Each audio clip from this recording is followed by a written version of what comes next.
ఉద్దేశం మీరు బృందంలో, బయట స్వార్థ కూడికలలో లో చెప్పడానికి ఈ టిప్స్ మీకు ఖచ్చితంగా ఉపయోగపడతాయి. ఇదేమనంటే మీకు వాస్తవానికి ఈ దినాన్న బైబిల్ కాలేజీలో మేము 4 నెలల పాటు 3 క్రెడిట్ అవర్ కోర్స్ అంటారు. వారానికి 3 గంటల పాటు ఒక 4, 5 నెలలు చెప్పే సబ్జెక్ట్ మీకు 2 గంటలలో చెప్పడం జరుగుతుంది. అది కూడా పూర్తి 2 గంటలు కాదు. అంటే ఏంటంటే మీకేంటంటే పరిచయం చేయటం జరుగుతుంది. Simple introduction. ఈ పరిచయం మీకు ఆసక్తిని కలిగిస్తే అప్పుడప్పుడు మీరు చిన్న చిన్న క్లాసులు ఇక్కడ పెట్టినప్పుడు మీరు అటెండ్ అయ్యి మరింత అధికంగా మీరు నేర్చుకోవచ్చు. ఇది మీకు పరిచయం చేయటం యొక్క కారణం అది. మంచిగా మీరు కూడా స్పందించి చాలా దీనంగా దేవుని వాక్యం కొరకు అత్యంత ఆసక్తితో మీరు వచ్చారు. త్యాగరాజు గారు డిస్టెన్స్ కాలేజీలో చదివారు. అయితే వారు కూడా సార్ నేను మళ్ళా రావాలి అని అంటే ఇలా క్లాస్ ఉంది రండి అని చెప్తే వారు బోధనా పరిచర్యలో ఉన్నారు, టీచింగ్ మినిస్ట్రీలో ఉన్నారు, చర్చ్ మినిస్ట్రీలో ఉన్నారు. అలాగే తృప్తి పడక కాలేజీకి వచ్చారు, ఇంకా తృప్తి పడక ఇక్కడికి కూడా వచ్చారు. అలాంటి ఆశ కలిగిన, వాక్యం అంటే ఆకలి కలిగిన దైవజనులని మీ అందరి బట్టి కూడా నేను దేవుని స్తుతిస్తూ వందనాలు చెల్లిస్తున్నాను. నా దగ్గర మీరు నేర్చుకోనండి, మీ దగ్గర కూడా నేను దీనంగా నేర్చుకుంటా, అందులో సందేహం లేదు. మీరు కూడా పిలవండి, ఏదైనా నేర్పించేది ఉండి మీరు పిలిస్తే నేను కూడా వచ్చి నేను నేర్చుకుంటా. అంతకన్నా ఎక్కువగా మీ ప్రార్థనలు మాకు మా సంఘానికి ఖచ్చితంగా ఆశీర్వాదాలు. గమనించండి, మీరు ప్రీచింగ్ ఎక్కడ మొదలు పెడతారు? ప్రసంగాన్ని మీరు ఎక్కడ మొదలు పెడతారు? ప్రసంగం కావాలన్నప్పుడు కొన్నిసార్లు మా బైబిల్ విద్యార్థులు, ఎందుకంటే మిమ్మల్ని నేను అనడానికి సరిపోను, మీరు నాకన్నా జలాలు మూవజ్ఞులు కాబట్టి మా బైబిల్ విద్యార్థుల గురించి చెప్తూ ఉంటాను. అందుకే మిమ్మల్ని అనడం లేదు, ఏమాత్రం మీ గురించి అనుకొని మీరు ఏమి కూడా బాధపడవద్దు. ఓకే అండి. సహజంగా మా విద్యార్థులకి ప్రీచింగ్ ఇస్తే ఏం చేస్తామంటే మేము, ఏంటి సార్ ఇంత షార్ట్గా ఇస్తారా అంటారు వారం ఇస్తే. కాబట్టి వాళ్ళకి నెల ముందు టైం టేబుల్ పెడితే వాళ్ళు కాలు కాలిన పిల్లిలాగా బోర్డు చూసుకున్న రోజు నుంచి వాళ్ళ మధ్యలో ఉండదు, తిరుగులాడుతూ ఉంటారు. తిరిగి నేను ప్రీచింగ్ చేయాలనుకుంటాను, తిరుగుతూ ఉంటారు ప్రతిరోజు. ఇక ఆ రాత్రికి వాళ్ళకి నిద్ర పట్టదు, గబగబా కూర్చొని ఏదో ఒకటి రాసేసి ఏదో ఒకటి సిద్ధపడిపోయి రాత్రి అంతా తెల్లవారు చెప్పేస్తారు. ఎన్ని దినములు ఇచ్చినా సరే వాళ్ళు సిద్ధపడేది ఎప్పుడు? లాస్ట్ నైట్ అంతే. చాలా మంది విద్యార్థులు కూడా అంతే, ఎగ్జామ్స్ అంట అంటారు. ఎగ్జామ్స్ ఉంటాయి అంటారు కాలేజీ మొదలైనప్పుడే. టైం టేబుల్ పెట్టినప్పుడు ఎగ్జామ్స్ వచ్చేసినాయి అంట, పలానా డేట్ అంటారు, చదవరు, తిరుగులాడుతూ ఉంటారు.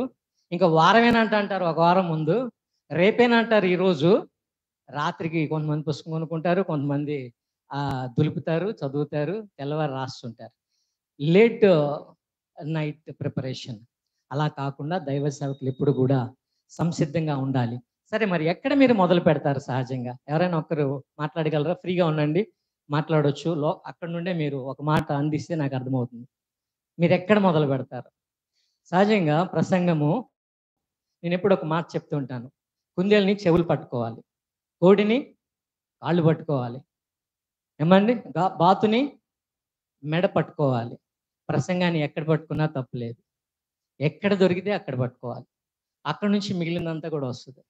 కానీ ఎక్కడ మొదలు పెట్టామన్నది కాదు, ఎట్లా శ్రేష్టంగా ఒక సందేశం ఇస్తాము, ఒక ఆత్మీయమైన సందేశం ఇస్తాము అన్నది కూడా చాలా ప్రాముఖ్యమై ఉంటా ఉంది. కాబట్టి సహజంగా సందేశం మొదలు పెట్టాలి అని అంటే గుర్తుపెట్టుకోనండి. సరే, ఏం చెప్పాలి అనుకుంటే గంటలు కాదు, దినాలు గడిచిపోతాయి. సండే వచ్చేస్తుంది. సండే వచ్చేయడంతో పాటు 10:30 అయిపోతుంది, ప్రేయర్ టైం అయిపోతుంది. ఏమండి, ఒక దైవజనుని విశ్వాసులు ఆరంభ దినాల్లో ఉన్నంత అద్భుతంగా దేవుని సందేశం ఉండట్లా. చాలా ఈ మధ్య బోర్ కొడుతుంది దైవ సందేశం అని దైవజనుని అందరూ కలిసి వచ్చి మాట్లాడదామని అందరూ వచ్చి, అయ్యా అయ్యగారు ఎంతసేపు మీరు సిద్ధపడుతున్నారు దేవుని వాక్యం కొరకు, ప్రార్థనా పూర్వకంగా కావచ్చు, ప్రార్థనతో కావచ్చు, వాక్యం చదవటంతో కావచ్చు అన్నప్పుడు ఆయన అన్నాడట, నేను కూర్చున్న దగ్గర నుంచి పులిపిటి వెళ్ళేలోగా నేను సిద్ధపడిపోతాను దేవుని వాక్యాన్ని అన్నాడు. అప్పుడు వాళ్ళు ఏం చేశారంట, పామర్ నుండి తీసుకెళ్లి విజయవాడలో పెట్టారు ఆయన కూర్చునే చోటు. అక్కడ నుండి ఇక్కడికి మెల్లగా కార్లో వచ్చేసరికి సిద్ధపడుకుంటూ వస్తారు కాబట్టి ఎక్కువ సమయం సిద్ధపడి ఇంకా శ్రేష్టమైన సందేశాన్ని అయ్యగారు మాకు ఇస్తారని వాళ్ళు కూర్చునే చోటు తీసుకెళ్లి విజయవాడలో పెట్టిస్తారంట. కాబట్టి ఆ రీతిగా కొన్నిసార్లు మనం కూడా క్విక్ ప్రిపరేషన్ మంచిది కాదు. అలాగని చెప్పి హడావిడి ప్రిపరేషన్ మంచిది కాదు. ప్రార్థన పూర్వకమైన సిద్ధపాటు మంచిది. ప్రభు అంటారు, మీ మాటలు పరుచుకొని నా సన్నిధిని కనపడండి అని అంటాడు. సిద్ధపాటును దేవుని వాక్యం తృణీకరించటల్లా మీ మాటలు కనపరుచుకొని నా సన్నిధిని కనపడండి అంటారు ప్రభువారు. ఏమని దేవుని లేఖనాలను ప్రభువారు మోషేకి ఇవ్వడానికి ఇవి రాసుకోమని చెప్పారు. ఆయన రాసుకో, చెప్పు. ఏమని దేవుని లేఖనాలను రాజులు కాల్చివేసినప్పుడు ప్రవక్తతో ప్రభు అంటారు, మరలా వ్రాయి, మరలా వ్రాయి, మరలా వ్రాసి నీ ప్రజలకు. అంటే దేవుని సందేశాలు సిద్ధపాటుగా ఇవ్వాలన్న ప్రాముఖ్యత మనం చూస్తూ ఉన్నాము. అయితే ఇప్పుడు ఎక్కడ మొదలు పెట్టాలి అని అంటే జ్ఞాపకం పెట్టుకోనండి, ఒక 2 ఆలోచనలు మీకు ఎదుట పెడుతూ ఉన్నాను. దేవుని వాక్యం ఇక్కడ దైవజనులు ఉన్నారు, కొద్దిమంది విశ్వాసులు ఉన్నారు. అయితే మీరందరూ కూడా దేవుని వాక్యం చెప్పడానికి ఇష్టపడిన వాళ్ళు, preachers. You all are preachers. May not be pastors but preachers. మీరందరూ కూడా దేవుని వాక్యాన్ని బోధించేటటువంటి వారు, దేవుని వాక్యం చెప్పేటటువంటి వారు. ఎక్కడ మొదలు పెట్టాలి దేవుని వాక్యాన్ని సిద్ధపాటు? నేను ఒక వాక్యం చెప్పడానికి ప్రార్థనతో, ప్రభువా నాకు ఏ సందేశం ఇస్తున్నావు అని చెప్పి నీవు ఆలోచన చేస్తున్నప్పుడు నీవు ఒకటి చేయొచ్చు. ఒకటి, అంశము నుండి నువ్వు సందేశానికి వెళ్ళవచ్చు, లేదా వాక్యం నుండి నీవు సందేశానికి నడవవచ్చు. ఈ 2 విషయాలు కూడా నీవు చేయవచ్చు. ఒకటేంటి, అంశము నుండి నీవు వెళ్ళొచ్చు. నీకు ఒక అంశము, నేను ఈ అంశం మీద బోధింపాలా, నేను ఈ అంశాన్ని చెప్పాలా. ఎందుకనంటే నా ప్రజలకు ఈ అవసరత ఉంది. ఇదేనా పుట్టినరోజు అయితే ఖచ్చితంగా అంశం మీద చెప్పాలి, మరణం అయితే అంశం మీదే చెప్పాలి. కాకపోయినా కొన్ని మార్లు మన భారం, ప్రజలు వెనకబడిపోతున్నారు, దాని గురించి మాట్లాడాలి. లేటుగా వస్తున్నారు, దాని గురించి నేను మాట్లాడాలి. దేవుని పరిచర్యకి ఇవ్వలేకపోతున్నారు, దాని గురించి నేను మాట్లాడాలి. ఏమన్నా మనం తోచింది కాదండి, మనం తోచింది కాదు. దేవుని అడుగుదాం, ప్రభువా ఏం చెప్పనయ్యా ఈ ప్రజలకి, మీరు నాతో మాట్లాడండి అని అడిగినప్పుడు దేవుడు ఒక అంశం ఇస్తాడో. ఒక అంశం మీకు స్ఫురణకు లేకపోతే దేవుని వాక్యం తిప్పండి, దేవుని వాక్యం తెరవండి. తెరిచి ఈ మాటలు నేను దేవుని ప్రజలతో పంచుకోవాలని మీరు ఆశను చూపినట్లయితే ప్రభువు మీకు ఆ మాటలు ఇస్తారు. సరే, ఇక్కడ 2 వైపుల నుంచి కూడా మనం వెళ్ళొచ్చు. అంశము ముందు అయితే భాగాలు కూడా ఇక్కడ మనము గమనిస్తాము ఇదే సమయంలో. ఒకటి అంశం,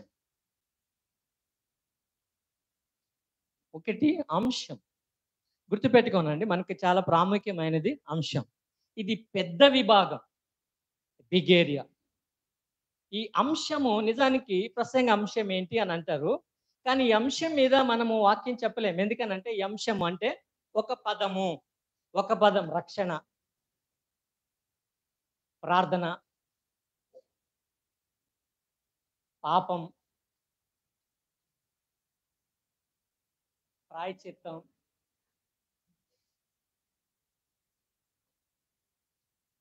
సిలువ, విమోచన. ఏం గమనించారు? ఇవంతా కూడా అంశము. A subject is simply a word. ఇది ఒక పదము మాత్రమే. ఈ పదము మీద మనము ఒక సందేశం ఇవ్వడానికైనా ఆలోచన ఏమీ రాదు. కానీ ఒక అంశాన్ని మన మనస్సులో తెచ్చుకుంటే మనం అక్కడ నుండి మనం ఒక అడుగు ముందుకు వేయొచ్చు. దేవుని సందేశం కొరకు ఒక అడుగు ముందుకు వేయొచ్చు. జ్ఞాపకం పెట్టుకోనండి, ఒక అడుగు మనం ముందుకు వేసి దేవుని సందేశంలోనికి ఫర్దర్గా మనము వెళ్ళవచ్చు. తర్వాత ఈ అంశము నుండి 2వ స్టెప్ ఏమనంటే ప్రసంగ అంశము. ఇంగ్లీష్ ఇది సబ్జెక్ట్, ఇదేమనంటే థీమ్, టాపిక్. మరొక అడుగు మీరు వేయండి. ఈ ఒక పదమును 2 పదాలుగా మార్చండి. ఎలాగనంటే రక్షణ అన్నారు కదా, ఇప్పుడు రక్షణ పొందుట, రక్షణ మెట్లు, రక్షణ అవసరత, రక్షణ కోల్పోవుట,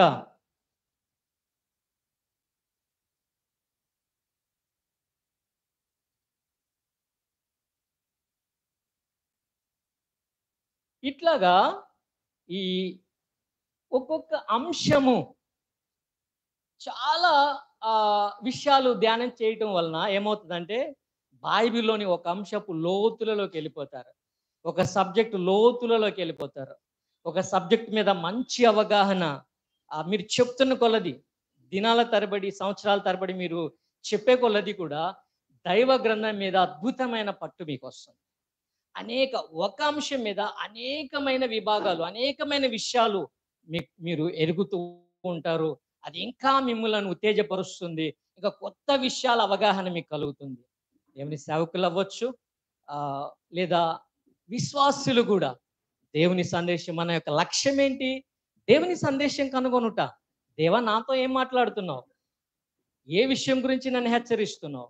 అంటే దేవుడి విషయాలను వచ్చి మనతో మాట్లాడతాడు. దేవుని సేవకుని పని ఏంటి? ఒక సందేశం సంపాదించుకొనుట. తాను ఆ సందేశం బట్టి సంతోషించి, సంతృప్తి పడి, హెచ్చరించబడి, బలపడి, ఈ ఆహారం నేనేం తిన్నానో అది నా బిడ్డలకు పెట్టాలి. ఒక తల్లి ఏం చేస్తుంది? ఒక ఆహారాన్ని సిద్ధం చేస్తుంది. బలమైన ఆహారము నేను తినాలి, నా బిడ్డలకు పెట్టాలి. అది ప్రాముఖ్యం. బలమైనది అవటంతో పాటు అది ఇంకా రుచికరమైనది కూడా అయితే మరింత మంచిది. రుచికరమైన దాంతో పాటు ఆకర్షణీయంగా హోటల్‌లోళ్ళు ఏం చేస్తారంటే దాన్ని చక్కగా అలంకారంతో ఇస్తా ఉంటారు. వాళ్ళకి ఏమండి, బలం ఒకటే కాదు, రుచి ఒకటే కూడా అంత ప్రాముఖ్యం కాదు. అలంకారం కూడా చాలా ప్రాముఖ్యం. అయితే అవసరమైతే అంత అలంకారంతో కూడా నీవివ్వచ్చు. కాబట్టి అంశము, రెండవది ప్రసంగ అంశము. ఒక ప్రసంగ అంశంలో ఏమండి, ఒక అంశంలో అనేక ప్రసంగ అంశాలు ఉంటాయి. ఒక అంశంలో అనేక ప్రసంగ అంశాలు ఉంటాయి. గమనించండి, ఒక ప్రార్థన మీద ఎన్ని ప్రసంగ అంశాలు ఉన్నాయో చూడండి.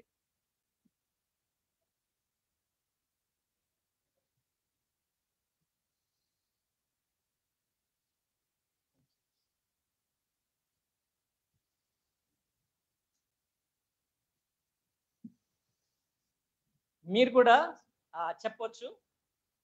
ప్రార్థన మీద కొన్ని ప్రసంగ అంశాలు. ప్రార్థన అవసరత, ప్రార్థన చేయుట ఎలా, ప్రార్థన ఎలా చేయాలి అన్నారు కదా. ఇక్కడ ప్రశ్న ఇది, నెక్స్ట్ స్టెప్ అన్నమాట. సరే, అయితే ప్రార్థన చేయుట అనొచ్చు దీన్ని. ఓకే, ఇంకా ప్రార్థనా సమయాలు, ప్రార్థనా సమయాలు, ప్రార్థనా విధానాలు, ప్రార్థనా ఫలితాలు, ప్రార్థనకు ఆటంకాలు, ప్రార్థనా స్థలాలు,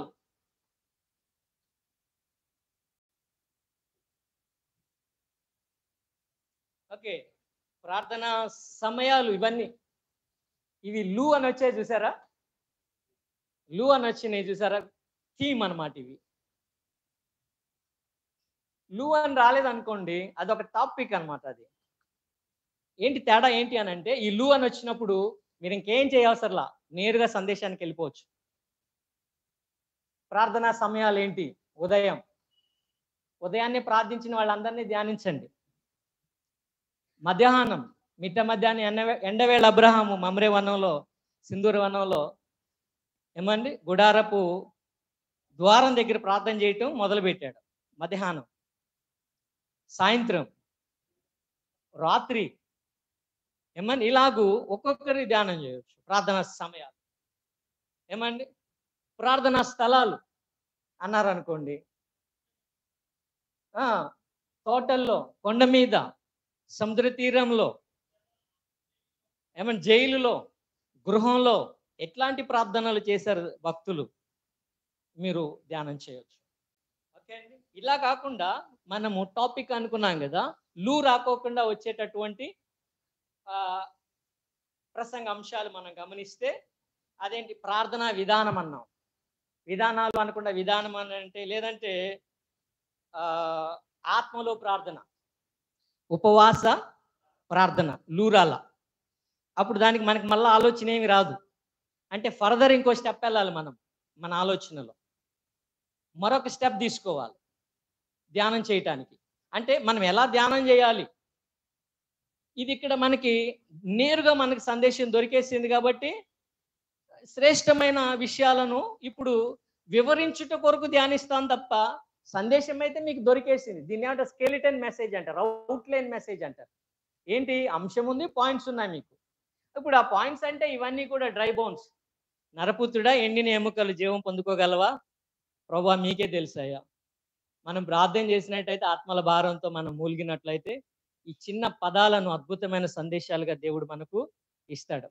ఎట్లా ఎట్లా ఈ ఈ ఈ పదాలను ఏం చేయాలి, ఈ పాయింట్స్ అంటే, ఒకటి, వాక్యాన్ని వివరించాలి, వాక్యాన్ని ఉదహరించాలి, వాక్యాన్ని అన్వయించాలి.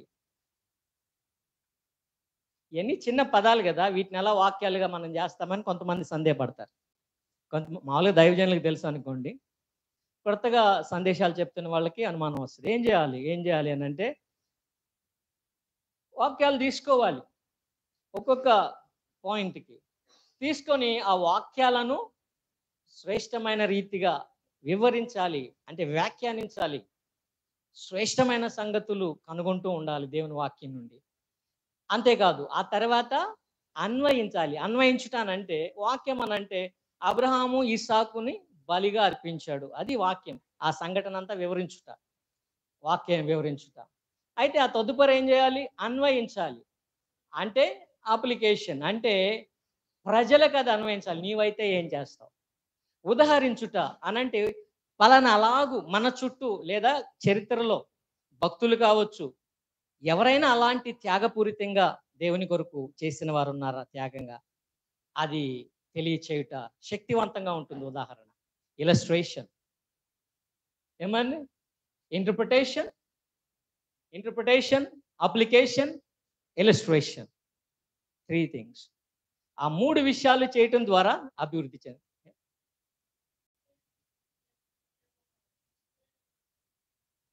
ఎక్స్ప్లెనేషన్ కూడా అనొచ్చు. ఓకే, ఎక్స్ప్లెనేషన్ అని అంటే ఇంటర్ప్రిటేషనే.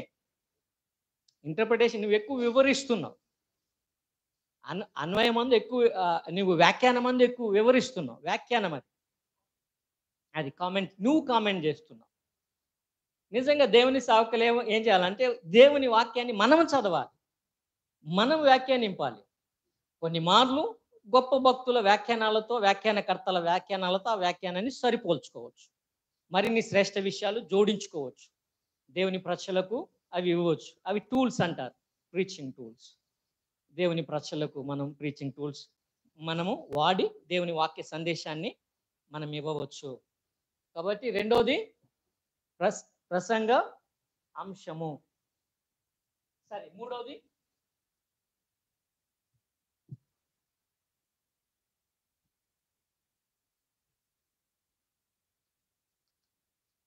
ఉద్దేశము లేదా ఉద్దేశ వాక్యము, ప్రపోజిషన్.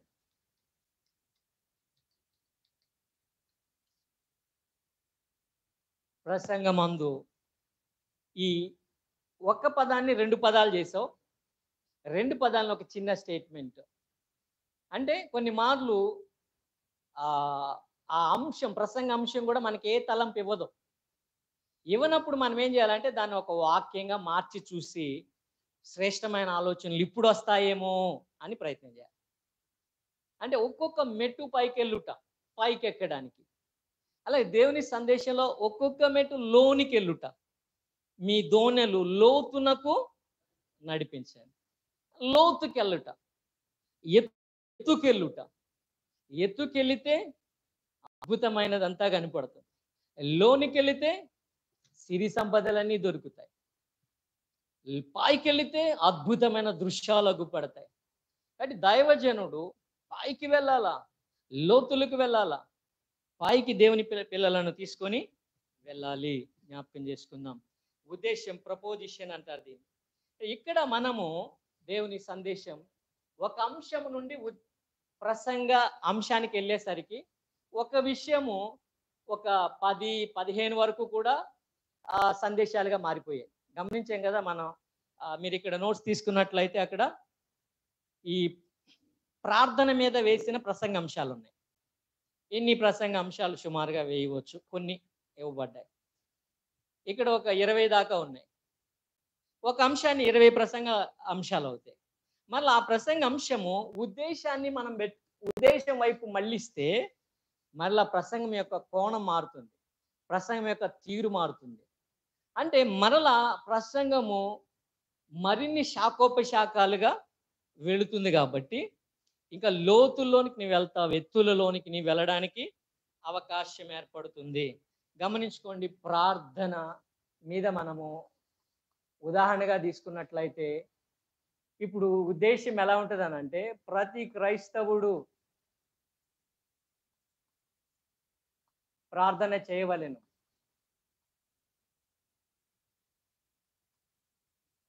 ప్రార్థన చేయవలెను ఏమంటారంటే దీన్ని ఆబ్లిగేషన్.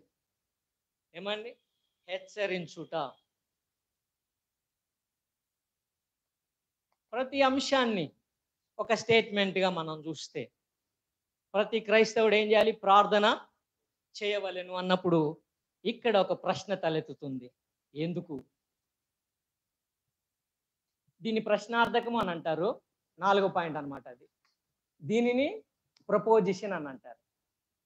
ప్రతి క్రైస్తవుడు ప్రార్థన చేయవలెను అన్నప్పుడు ఎందుకు చేయాలి, ఎందుకు చేయాలి అని మనం ధ్యానిస్తే కొన్ని పాయింట్స్ వస్తాయి. ఎందుకు చేయాలి?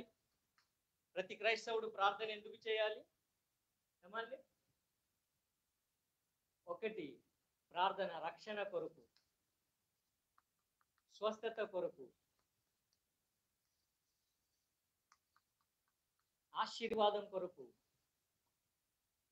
ఇప్పుడు వేస్తున్నాము. మీరు ఆలోచిస్తే దినదినము శ్రేష్టమైన సంగతులు మీకు బయలుపడతా ఉంటాయి. ప్రతి క్రైస్తవుడు ప్రార్థన చేయవలెను. ఏమండి? సరే, ఇది ప్రార్థన అయితే విశ్వాసం గురించి అనుకోండి. ప్రతి క్రైస్తవుడు విశ్వాసం ఉంచవలెను. ఎందుకు? ఎందుకు విశ్వాసం ఉంచాలి ప్రతి క్రైస్తవుడు? చాలా శ్రేష్టమైన ఆలోచనలు మనకు వస్తాయి. ఎందుకు ప్రతి క్రైస్తవుడు విశ్వాసం ఉంచవలెను? దేవుని ప్రేమ కొరకు. నిజానికి బైబిల్ కాలేజీలో మేము ఏం చేస్తామంటే పిల్లలతో వేయిస్తాం ఇవన్నీ. ఇక్కడ నేనే వేస్తున్నా మీకోసం. మీరు ఆలోచించుకొని చూసుకోండి తర్వాత. ఏమండి? మీరు ఆలోచించుకొని చూసుకోండి. ఇలాగూ మీరు వేయగలుగుతారేమో. మీరు వేయగలిగితే మీరు రావసరం లేదు. వేయలేకపోతే అప్పుడప్పుడు మీరు ఏదైనా చిన్న చిన్న తరగతులకి మీరు వచ్చి నేర్చుకోవచ్చు. ఇక్కడ ప్రతి గురువారం 3:30కి మీరు రావచ్చు. ఇండివిజువల్గా వచ్చినా కూడా మీకు సహాయం చేయడానికి నేను సిద్ధంగా ఉంటాను. Thank you. ఏమండి? ప్రతి క్రైస్తవుడు ప్రార్థన చేయాలి. ఎందుకు? దేవుని ప్రేమ కొరకు, కృప కొరకు. ఏమండి? రక్షణ కొరకు విశ్వాసం ఉంచాలి, ఆశీర్వాదం కొరకు విశ్వాసం ఉంచాలి, విజయం కొరకు విశ్వాసం ఉంచాలి. పాయింట్స్ అన్నీ ఒకేలాగా ఉన్నట్టు అనిపిస్తాయి మీకు, కానీ వివరణ మారటానికి కారణం ఏమనంటే ఈ అంశము.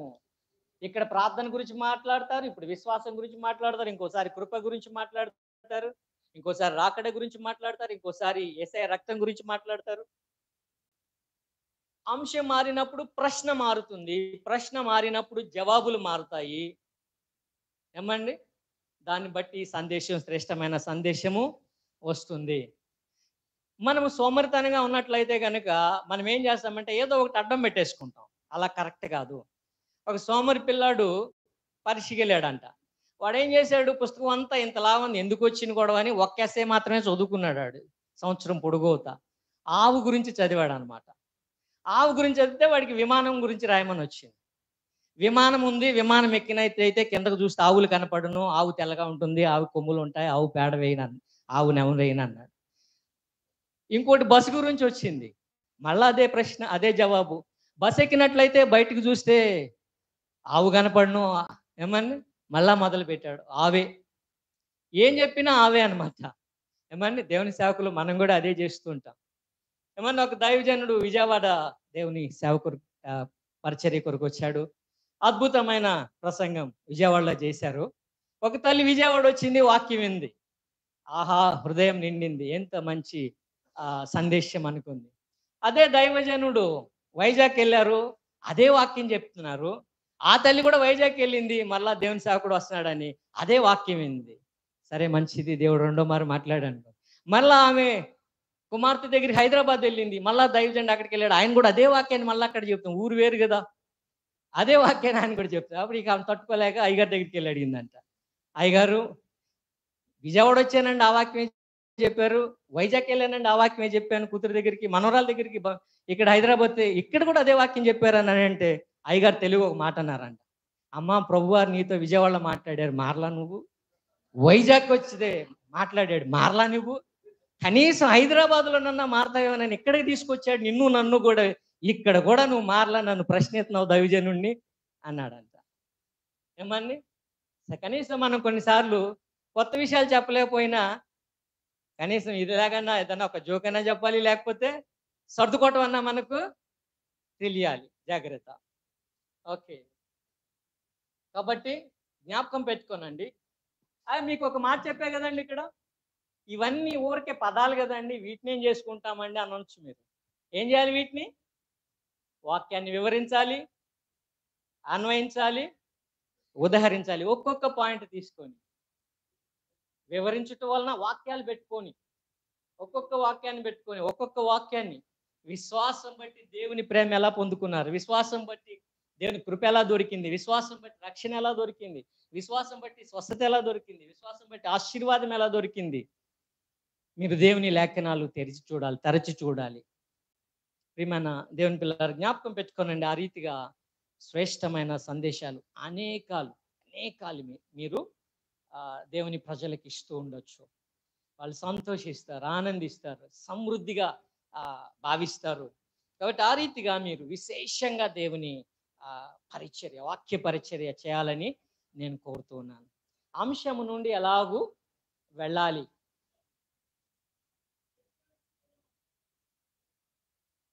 స్టేట్మెంట్స్ని అదే నేను అన్నది. అని నేరుగా మీరు ఈ స్టేట్మెంట్ దగ్గరికి వెళ్ళొచ్చు మీకు ఇష్టమైతే.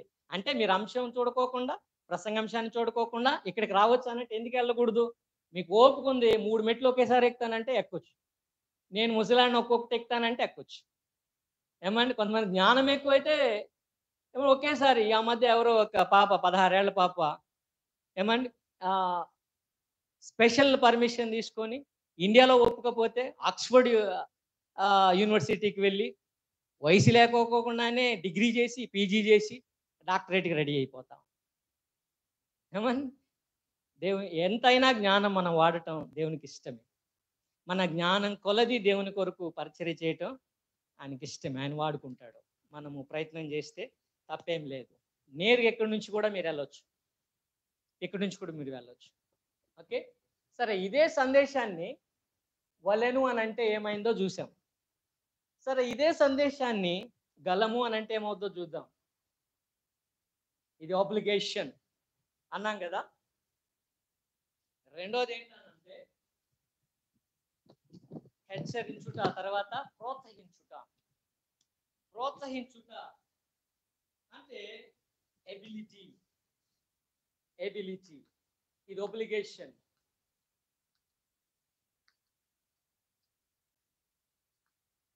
ఏమని, ఎలా అంటే ప్రతి సందేశంలో హెచ్చరిక ఉంటుంది, ప్రోత్సాహం ఉంటుంది. We have 2 audience. ఇద్దరు మనకు శ్రోతలు ఉన్నారు. ప్రతి దైవ సేవకునికి, ప్రతి preacher has 2 audience, sinner and Saint. విశ్వాసి, అవిశ్వాసి, పరిశుద్ధుడు, పాపి, క్రైస్తవుడు, అన్యుడు, ఇద్దరున్నారు. జ్ఞాపకం పెట్టుకుందాం. ఇద్దరు కూడా ఒకరికి ప్రోత్సాహం కావాలి, ఏమని, హెచ్చరిక కావాలి. అవి ప్రతి సందేశంలో ఉంటాయి. కానీ ఇక్కడ సందేశాన్ని మనము సంపాదించుకోవటానికి అయినటువంటి ప్రోత్సాహం ఇది. ఇది సందేశం రాబట్టడానికి, అది సందేశంలో మనం ఇచ్చే ప్రోత్సాహ హెచ్చరిక. కాబట్టి ఇది మనము ప్రోత్సాహ విధానంలో ప్రతి క్రైస్తవుడు ప్రార్థన చేయగలడు. ఇందాక ఏమన్నాం? చేయవలెను అన్నాం.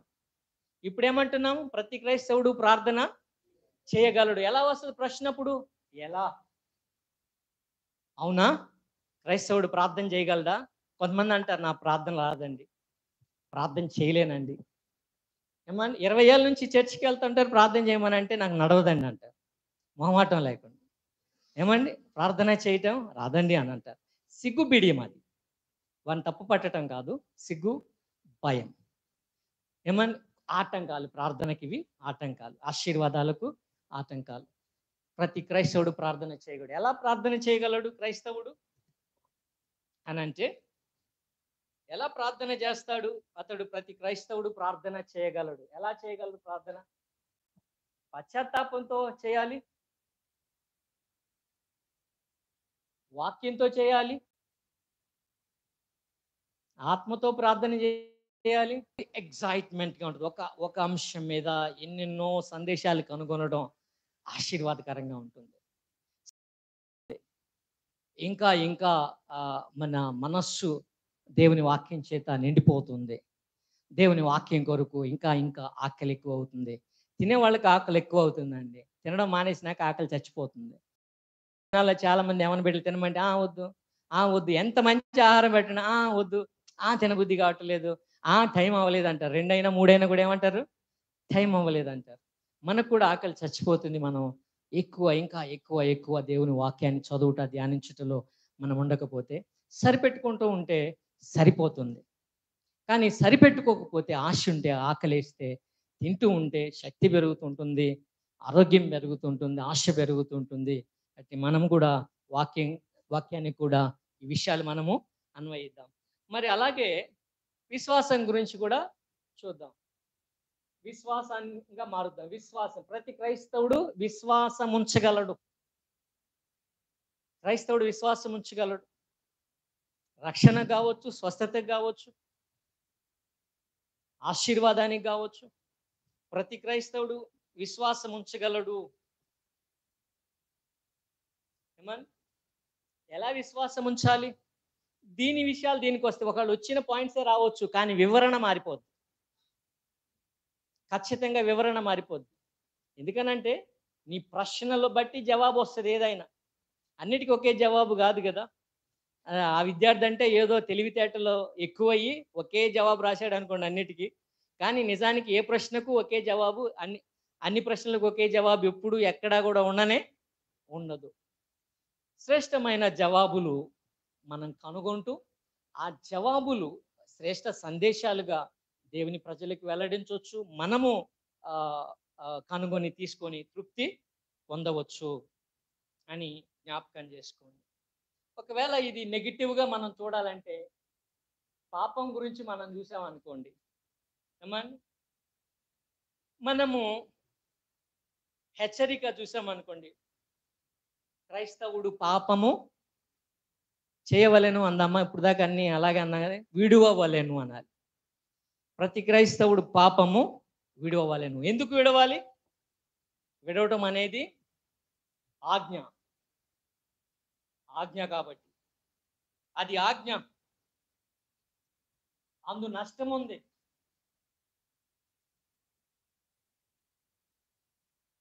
అందు నాశనం ఉంది.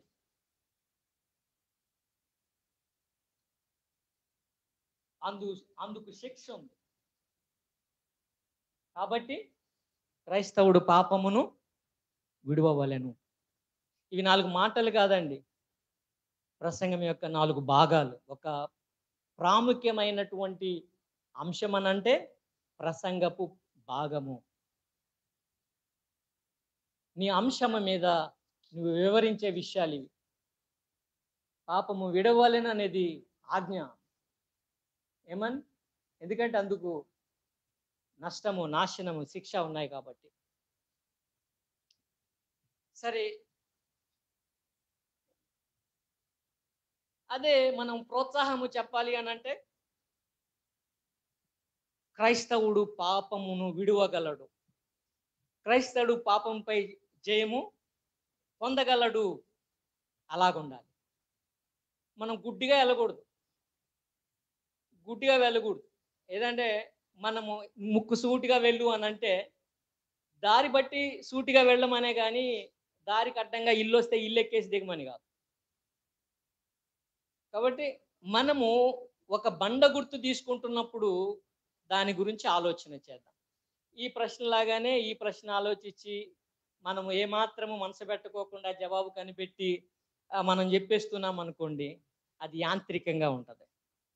కరెక్ట్ కాదేమో దాని జవాబు, శ్రేష్టమైనది కాదేమో, సందేశము రాబట్టలేమేమో. జాగ్రత్త. శ్రేష్ట ప్రశ్న వేసుతో పాటు శ్రేష్ట జవాబులే సందేశాలని మనము జ్ఞాపకం చేసుకుందాము. ఓకే అండి. మూడో అదేమంటే ఉద్దేశము విలువ, వాల్యూ. వాల్యూ అంటే ప్రార్థన అంటే ఏంటి, ప్రార్థనలో ఆశీర్వాదాలు ఏంటి, విశ్వాసం అంటే ఏంటి, విశ్వాసం యొక్క ఆశీర్వాదాలు ఏంటి, ఇలా ధ్యానించుట వలన వచ్చే విలువైనటువంటి సందేశాలు. గమనించండి, ప్రార్థన అంటే దేవునితో మాట్లాడడం, దేవునితో గడుపుట, దేవునితో సహవాసం, దేవుని ముఖము చూచుట, దేవుని పాదాలు పట్టుకొనుట. వీటిని ధ్యానించండి, ఎంత అద్భుతమైన ఆలోచనలు మనకు వస్తాయో. ప్రార్థన అంటే ఏంటి, ప్రార్థనలో మేలులేంటి, విలువైన సందేశం మనం పొందొచ్చు. విశ్వాసం అంటే ఏంటి, దేవుని కుమారుని నమ్ముట, నిరీక్షించు వాటి యొక్క నిజ స్వరూపం, రాబో వాటి యొక్క రుజువు. విశ్వాసం అంటే ఏంటి, దేవుడిచ్చాడని నమ్ముట, ఎరుగుట. ఇలా కొన్ని చిన్న ఆలోచనలు, అద్భుతమైన సందేశాలు ఇవి. మనం ఏం చేస్తున్నాము, పనికిరాదేమో అనుకొని పక్కన పడేస్తున్నాం. పనివాడు విసర్జించిన రాయి మూలకు తలరాయి ఆయను. మనం ఏది, ఇశ్రాయేలు ప్రజలు అద్భుతమైన దేవుని మందిరాన్ని కడుతూ ఈ రాయి ఎందుకు పనికిరాదు అనుకొని పక్క పడేశారంట. కానీ అది మూల రాయిగా, తలరాయిగా వాడాల్సి వచ్చింది. అంటే ఒకసారి నువ్వు ఇది సందేశమే కాదనుకుంటున్నావు, కానీ దేవుడు పదే పదే లేదు, ఈ సందేశం అద్భుతమైనది అవుతుంది చెప్పు అంటున్నాడు ఆయన. ఇది చెప్పు అంటున్నాడు ఆయన. అంటే మనము శ్రేష్టంగా దాన్ని ధ్యానించుటలో విఫలం అవుతున్నామేమో. జాగ్రత్త. గుర్తుపెట్టుకుందాము, దేవుని సందేశాలు మనం ఎలాగివ్వాలి, తీవ్రత కలిగి, ఆశ కలిగి, ఆసక్తి కలిగి ఎలా దేవుని సందేశం మనం ఇవ్వాలి, మనం ఆలోచన కలిగి ఉందాం. మనము అంశము, ప్రసంగాంశము, ఉద్దేశము, ప్రశ్నను ఎలాగూ వాడాలి. అంటే ఉద్దేశంపై వేసేదే ప్రశ్న. ఎలాగూ వాడాలి, సందేశాన్ని రాబట్టాలి. మనం చూసాం శ్రేష్టమైన సందేశాలు మనం ఎలాగూ రాబట్టాలి, మనం ఆలోచన చేస్తున్నాం. గమనించారా? శ్రేష్ట సందేశాలు మనము రాబట్టవచ్చు.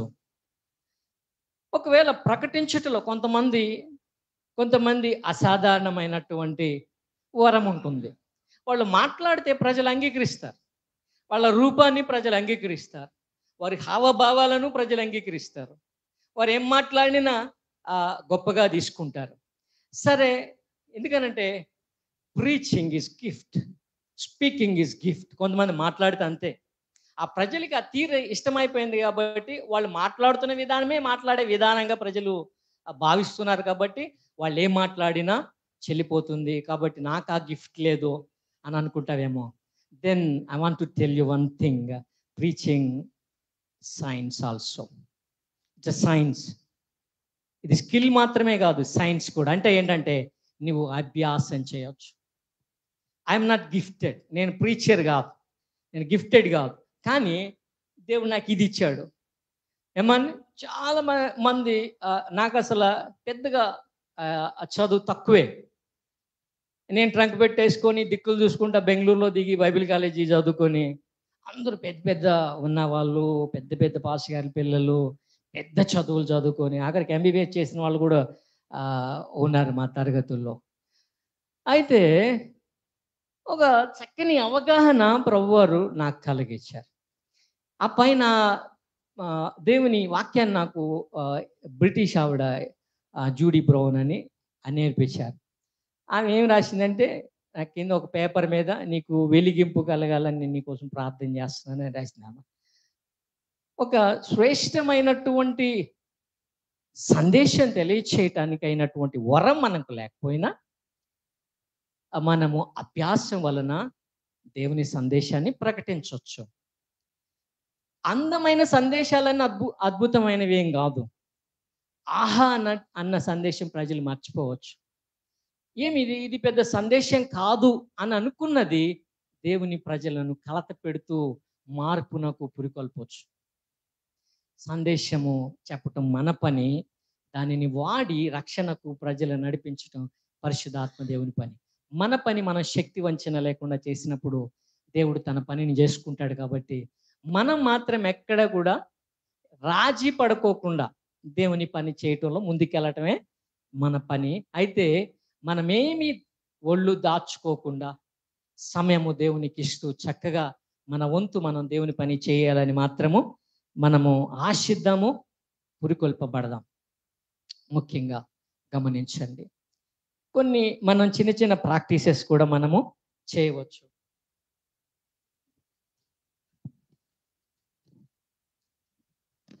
చిన్న చిన్న విషయాలు, చిన్న చిన్న భాగాలు కూడా మనం ఆలోచన చేద్దామండి. చిన్న చిన్న భాగాలు ఏమనంటే అది ప్రశ్నతో పాటుగా ఇవి కీవర్డ్ అంటారు. మనం ఈ వాక్యాలు, ఈ పాయింట్స్ అంటారు కదా, మెయిన్ పాయింట్స్ అంటారు వీటిని. ఈ మెయిన్ పాయింట్స్ని ఎలా పరిచయం చేయాలి అని అంటే త్రూ కీవర్డ్. ఈ పదం ద్వారా మనం చెప్పాలి. విశ్వాసము వలన మేలులు, ప్రార్థన వలన మేలులు, ప్రార్థన చేయు విధములు. అంటే మన కీవర్డ్తో పాయింట్స్ని పరిచయం చేయాలి. పోలీసు వాళ్ళకి ఏమంటే పేరు ఉండదు, వాళ్ళకి నంబర్స్ ఇస్తారు. 101, 102, 103 అని అంటారు. అలాగే ఈ పాయింట్స్ని చాలామంది ఏమంటారంటే మొదటి పాయింట్, రెండో పాయింట్, మూడో పాయింట్ అని అంటారు. అలాగ అనటం వలన ఇబ్బంది ఏంటి అని అంటే అంశము మీద పట్టు లేదని. అంశము మీద మీకు పట్టున్నప్పుడు ఏమంటారంటే ప్రార్థన చేసే మొదటి విధము, ప్రార్థన చేసే రెండో విధం. ప్రార్థన వలన ఆశీర్వాదాలు అన్నారు అనుకోండి, ప్రార్థన వలన మొదటి ఆశీర్వాదం, ప్రార్థన వలన రెండో ఆశీర్వాదం, ప్రార్థన వలన మూడో ఆశీర్వాదం. అది కీవర్డ్ అనమాట. కీవర్డ్తో ఈ మెయిన్ పాయింట్స్ని మీరు వెల్లడించవలెను. కీవర్డ్స్తో ఈ మెయిన్ పాయింట్స్ని మీరు తెలియచేయవలెను అన్నది మీరు గుర్తుపెట్టుకోవచ్చు. పోతే ఈ మెయిన్ పాయింట్స్ చూశారు. ఈ మెయిన్ పాయింట్స్ని వీలైనంత క్రమంగా ఉండటాన్ని బట్టి ప్రజలు గుర్తుపెట్టుకుంటారు, ప్రజలు జ్ఞాపకం పెట్టుకుంటారు. ఈ కీవర్డ్స్ చక్కగా క్రమంగా ఉండటాన్ని బట్టి చక్కగా రిథమాటిక్గా పెట్టుకుంటే, వీలైనంత వరకు క్రమముగా పెట్టుకుంటే, ఒక మాట ఏమో చాలా పొడుగ్గా, ఒక మాట ఏమో ఒక పదంతో అట్లా పెట్టుకుంటే కీవర్డ్స్లో ఈ యొక్క మెయిన్ పాయింట్స్లో క్రమం ఉండకపోతే అవి ఎక్కవు, మైండ్కి ఎక్కవు, వివరించడం కూడా కష్టం అవుతుంది. కాబట్టి మెయిన్ పాయింట్స్ ఎలా ఉండాలి అని అంటే చక్కగా, సహజంగా, క్రమంగా, అందంగా, తేలికగా వివరించడానికి వీలుగా ఈ పాయింట్స్ని మనము పెట్టుకొనుట మనకు వినువారికి ఆశీర్వాదకరంగా ఉంటుంది, ఇతరులకు కూడా ఆశీర్వాదకరంగా, వినేవారికి ఆశీర్వాదకరంగా ఉంటుంది. ఆ రీతిగా మనము మెయిన్ పాయింట్స్ని మనము పెట్టుకొనాలి. పోతే ఉదాహరణలు సందేశానికి ఆశీర్వాదంగా అవుతాయి. ఉదాహరణలు ఆసక్తిని కలిగిస్తాయి, అదనపు స్ట్రెంత్ని ఇస్తాయి. కొన్నన్నా ఉదాహరణలు ఉండేటట్టుగా చూసుకోవాలి. చాలామంది చాలా ఎక్కువ ఉదాహరణలు వాడటం ద్వారా ప్రజల ఆసక్తిని చూరగొంటారు. ప్రజలు ఆ సందేశాన్ని చాలా ఇష్టపడతారు. ఎక్కువ ఉదాహరణలు, ఎక్కువ జోక్స్ ఉండటం వలన ప్రజలు ఆ సందేశాన్ని ఇష్టపడతారు. కానీ జాగ్రత్త, అక్కడ తగ్గిపోయేది ఏంటంటే దేవుని వాక్యం. అత్యధికమైన ఉదాహరణ వల్ల ఏమవుద్దండి, దేవుని వాక్యం తగ్గిపోద్ది. చూసుకోనండి, దేవుని వాక్యము సగము కన్నా ఎక్కువ ఉండి తీరాలి. లేకపోతే మానవ స్వరము ఎక్కువ, దేవుని స్వరము తక్కువగా మారిపోతుంది. దేవుని స్వరం ఎక్కువ. ప్రీచింగ్లో 2 వాయిసెస్ ఉంటాయి ఎప్పుడు కూడా. ఎప్పుడు దేవుని పిల్లలు శ్రేష్టమైన దేవుని బిడ్డలు వాటిని గుర్తిస్తారు. హంస ఏ విధంగా పాలుకు పాలు తీసుకొని నీటికి నీటిని విడిచిపెడుతుందో, అలాగే దేవుని బిడ్డలు ఎప్పుడు శ్రేష్టంగా దేవుని వాక్యము చెప్పడంతో పాటు దేవుని వాక్యాన్ని తీసుకోవటం, వాక్యం అనే పాలను తీసుకోవటం కూడా ప్రజలకు నేర్పించాలి. పిల్లలకు పాలు పట్టించడం నేర్పించాలి. తల్లి ప్రప్రథమంగా పాలు పట్టించడం, తన పాలు పట్టించడం ఎలాగో నేర్పిస్తుంది. తర్వాత అన్నం తినటం ఎలాగో నేర్పిస్తుంది. ఆహారం, బలమైన ఆహారం తీసుకునేటప్పుడు. కాబట్టి ప్రజలకు మనం వాక్యం చెప్పటమే కాదండి, ఆ వాక్యం తీసుకోవటం నేర్పించకపోతే ఏమవుద్దంటే వాళ్ళు తీసుకోరు, కక్కేస్తుంటారు. మనం పోసేస్తుంటాం, వాళ్ళు కక్కేసిపోతూ ఉంటారు. అదే మనం ఈ చెవితో విని ఈ చెవితో విడిచిపెట్టుటానంటే ఏమన్నా జాగ్రత్త. వాళ్ళు తీసుకుంటూ కూడా మనం నేర్పించాలి. వాళ్ళు శ్రేష్టమైన సందేశం ఏది తీసుకోవాలి, దేవుని స్వరం ఏది, మానవ స్వరం ఏది కూడా తీసుకోవాలి. అన్నీ కొంతమంది ఏం చేస్తారంటే వాక్యం అంతా రాసేసుకుంటూ ఉంటారు. ఏది వదిలిపెట్టుకుంటే, ఏదైనా జోకేస్తే అది రాసేసుకుంటారు, ఎవరన్నా తిడితే అది కూడా రాసేసుకుంటారు. కొంతమంది ఏమంటే ఎన్నడూ ఒక చిన్న మాట కూడా రాసుకోరు. కనీసం బైబిల్‌లో కూడా మార్జిన్‌లో కూడా ఈరోజు వాక్యం ఇది, అందులో మూల విషయాలు ఇవని చిన్న టిక్ కూడా పెట్టుకోరు. బైబిల్ అలాగే కొన్నప్పుడు ఎలాగ ఉంటుందో 20 ఏళ్ళైనా అలాగే ఉంటదనమాట. అలా మార్పు చేర్పు లేక చిన్నగా దేవుని పిల్లలు సహజంగా చిన్నగా గుర్తులు పెట్టుకోవటం వలన అంశాన్ని, కొన్ని కీలకమైన పాయింట్స్‌ని గుర్తుపెట్టుకోవటం ఆశీర్వాదకరంగా ఉంటుందని మీకు తెలియజేస్తున్నాను. ఆ రీతిగా మనం చదివేటప్పుడే చక్కగా చదివేటప్పుడు అడుగుడి, వెదకుడి, తట్టుడి, ఎంత సింపుల్ పదాలు చూడండి. చక్కని పదజాలం అక్కడుంది. రిథమాటిక్‌గా ప్రభువు చెప్పాడు. అడగండి, వెదకండి, తట్టండి. ఇక్కడ ఒక అంశం లేదు. ఏం చేయాలి? అంశం లేకపోతే అంశం మనం పెట్టాలి. దేవుని వద్దకు వచ్చి మనం ఏం చేయాలి?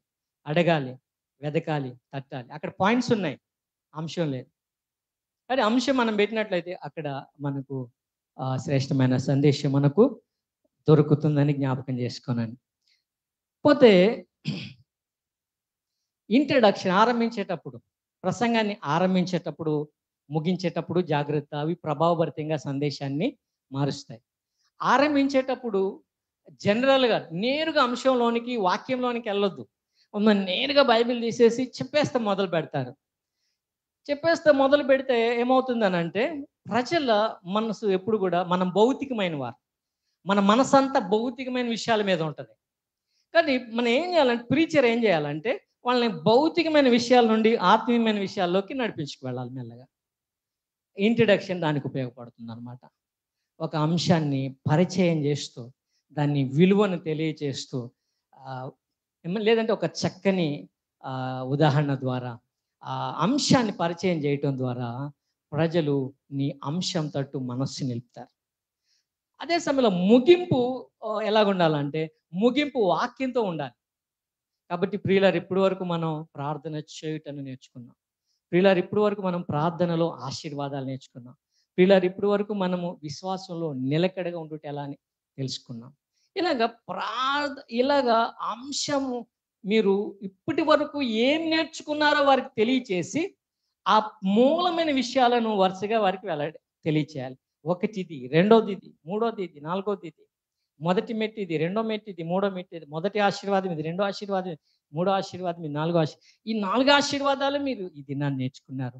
మీ హృదయంలో పెట్టుకోనండి, మర్చిపోవద్దు అని వారిని ఆ అంశము ప్రకారము జీవించేటట్టు సవాలు చేయాలి, పురికొల్పాలి, ఆదేశించాలి.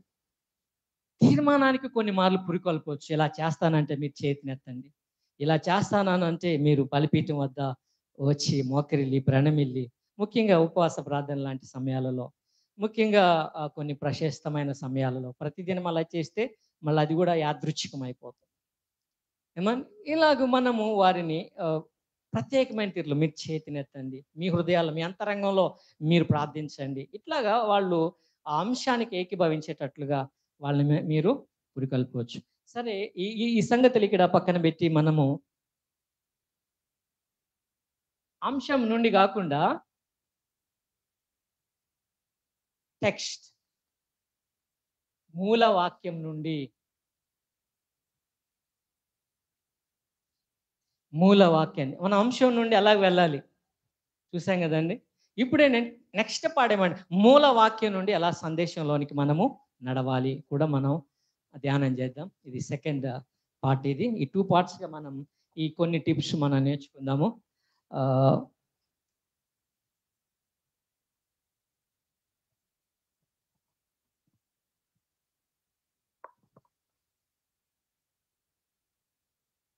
సరే, దేవుని వాక్యాన్ని మీరు తెరిచినట్లయితే మీరు తీసేయచ్చు, ఇది తీసేసేయండి, సరిపోతుంది. నెక్స్ట్ పార్ట్ వచ్చి మనం కొంచెం దేవుని వాక్యం మీద మనం మనసు నిలిపి దేవుని వాక్యం నుండి ఎలాగ మనం కొన్ని సందేశాలు మనము సంపాదించుకోవాలి చూద్దాము.